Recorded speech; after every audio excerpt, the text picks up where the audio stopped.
DD Tamil நேயர்களுக்கு அன்பு வணக்கங்கள்.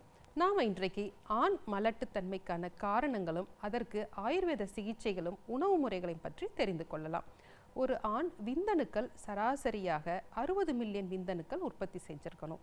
அதற்கு பிறகு பார்த்திங்கன்னா அதோடைய மார்ஃபாலஜின்னு சொல்லுவோம். அதாவது விந்தணுக்களில் தலைப்பகுதி, நடுப்பகுதி, வால் பகுதி, இந்த 3 பகுதிகள் இருக்குது. இதை தான் மார்ஃபாலஜின்னு சொல்லுவோம். இந்த மார்ஃபாலஜியில் குறைந்தபட்சம் ஒரு 4% சீராக இருக்கணும்.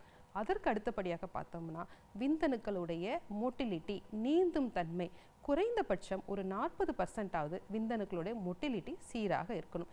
இப்படி இருந்தால் தான் இயற்கையாக கருத்தரிக்க முடியும். சரி, இப்போ எந்தெந்த இடத்துல பிரச்சனைகள் வருது அப்படின்னா, முதல்ல விந்தணுக்களுடைய உற்பத்தி. விந்தணுக்கள் உடைய உற்பத்தி நம்மளுடைய உடலுடைய வெப்பம் சீராக இருந்தால் தான் சரியாக உற்பத்தி இருக்க முடியும். இதற்காக தான் இறைவன் ஆண்களுக்கான விந்தணுக்கள் உற்பத்தி செய்கின்ற பையை உடலுக்கு வெளியில் அமைச்சிருப்பாங்க. அதனால தான் உடல் வெப்பத்தை விட அதனுடைய வெப்பம் சற்றே குறைவானதாக இருக்கும். ஆனால் இன்றைய வாழ்க்கை முறை எப்படி இருக்குன்னா, இறுக்கமான ஆடைகள் நம்மளுடைய ஆடைகளாக மாறிட்டு இருக்கு. அது எல்லாமே மேலை நாட்டு கலாச்சாரங்கள் தான். இன்னைக்கு எளிமைக்காக நம்மளுடைய ஜீன்ஸ் அந்த மாதிரி பயன்படுத்துகிறோம். ஆனால் அது கண்டிப்பாக விந்தணுக்களுடைய உற்பத்தியை பாதிக்கும். நிறைய லாரி டிரைவர்ஸ், பேருந்து ஓட்டுநர்கள் இருக்காங்க. இவங்க எப்பொழுதுமே வண்டி ஓட்டும்போது அவங்களுடைய இடுப்புக்கு கீழே இருக்கிற வெப்ப பகுதி அதிகமாக இருக்கும். ஏன்னா டீசல் இன்ஜினாக இருக்கிறதுனால.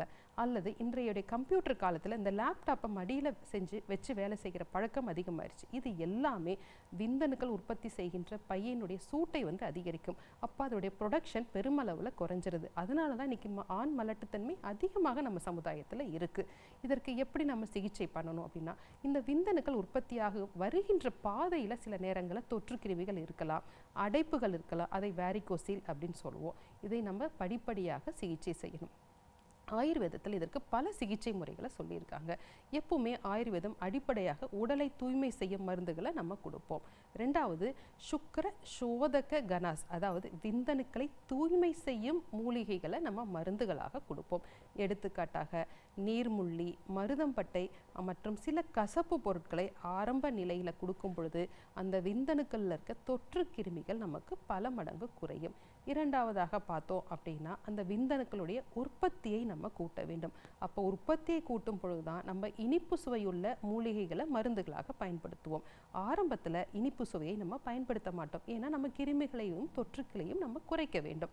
அப்போ இனிப்பு சுவையோட மருந்துகள்னு பார்த்தீங்கன்னா அமுக்ரா, பால் முதுக்கன் கிழங்கு, சதாவரி, முசலி போன்ற இனிப்பு சுவையோட மருந்துகளை லேகியம் வடிவிலோ நெய் வடிவிலோ கொடுப்போம். இது விந்தணுக்களுடைய உற்பத்தியை அதிகரிக்கும். சரி, உற்பத்தியை அதிகரிச்சாச்சு, அதை நம்ம சீராக வெளியேற்ற வேண்டும். மொட்டிலிட்டியை இன்க்ரீஸ் பண்ணணும். அதுக்கு சுக்கர ரேச்சக திரவியாஸ், அதாவது விந்தணுக்களை எளிதாக வெளியேற்றக்கூடிய மூலிகைகள் அப்படிங்கிற சில மூலிகைகள் இருக்கு. எடுத்துக்காட்டாக சுண்டைக்காய், நெருஞ்சில், பால், நம்ம சாப்பிடுகின்ற உளுந்து போன்ற பல மருந்துகள், உணவுகள் நம்ம விந்தணுக்களை சீராக வெளியேற்றும். இப்படி படிப்படியாக அவர்களுக்கு வைத்தியம் செய்யணும். இதையும் தாண்டி அவர்களுக்கு சிக்கல்கள் இருக்குன்னா ஆயுர்வேதாவில் பஞ்சகர்ம சிகிச்சை முறைகள் இருக்குது. அதாவது உடலை தூய்மை செய்யும் மருந்துகள். உடல் கழிவுகளை நீக்கிவிட்டு வஸ்தி அப்படிங்கிற ஆயுர்வேத பஞ்சகர்ம சிகிச்சை இருக்குது. இதன் மூலமாக வாதம் சீராகி அந்த விந்தணுக்களை உற்பத்தி செய்கின்ற மெக்கானிசம் சீராக இருக்கும். உத்தரவஸ்தி அப்படிங்கிற ஆயுர்வேத சிகிச்சையும் இருக்குது. இது நேரடியாக நம்மளுடைய பிளாடருக்கு நம்ம மருந்துகளை செலுத்தும் பொழுது விந்தணுக்கள் உற்பத்தி சீராக அமையும். இது மட்டும் இல்லாமல் வாழ்க்கை முறை மாற்றம் தான் எப்போவுமே சிறந்தது. உணவில் நம்ம எப்போவுமே நல்ல நட்ஸ் அப்படின்னு சொல்கின்ற வேர்க்கடலை, அப்புறம் பல வகையான வால்நட், செஸ்நட் இன்றைக்கி நிறைய கிடைக்குது. அதை உணவில் சேர்த்துக்கணும். நல்ல டைமுக்கு கரெக்டாக தூங்கணும். மன அழுத்தம் இல்லாமல் பார்த்து கொள்ள வேண்டும். உணவில் ஆரோக்கியமான உணவுகளை எடுத்துக்கொள்ள வேண்டும். இந்த ஜங்க் ஃபுட்டை அவாய்ட் பண்ணும் பொழுது என்னாலுமே ஆரோக்கியமாக நம்மளால் வாழ முடியும். சரி நேயர்களே, இன்றைக்கு ஆண் மலட்டுத்தன்மை பற்றி சில குறிப்புகளை தெரிந்து கொண்டோம். வேறொரு நிகழ்ச்சியில் சந்திக்கலாம். நன்றி.